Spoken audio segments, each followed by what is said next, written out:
सेब और उड़ता हुआ बंदर। बहुत समय पहले एक छोटे से गांव गोलपुर में एक सेब का पेड़ था। यह पेड़ इतना पुराना था कि गांव के लोग कहते थे, इस पेड़ में जादू है, लेकिन कोई उसकी खासियत को समझ नहीं पाया।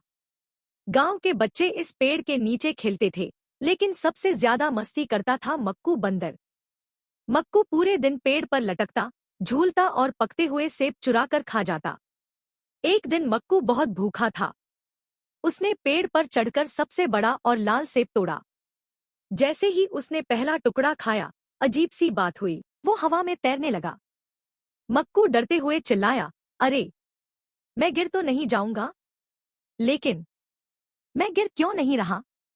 गांव वाले जब यह नजारा देख रहे थे, तो सबकी हंसी छूट गई। मक्कू धीरे धीरे हवा में ऊपर उठने लगा।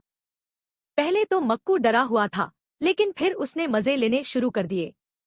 वह गांव के घरों की छतों पर घूमने लगा।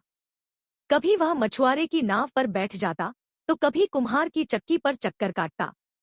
गांव के बच्चे खुशी से चिल्लाने लगे, देखो, मक्कू उड़ रहा है। लेकिन मक्कू की शरारत यही नहीं रुकी।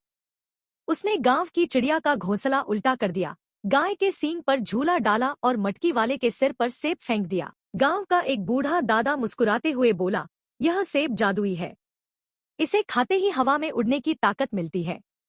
लेकिन अगर मक्कू ने ज्यादा खा लिया, तो यह जादू उल्टा भी हो सकता है। यह सुनकर मक्कू डर गया।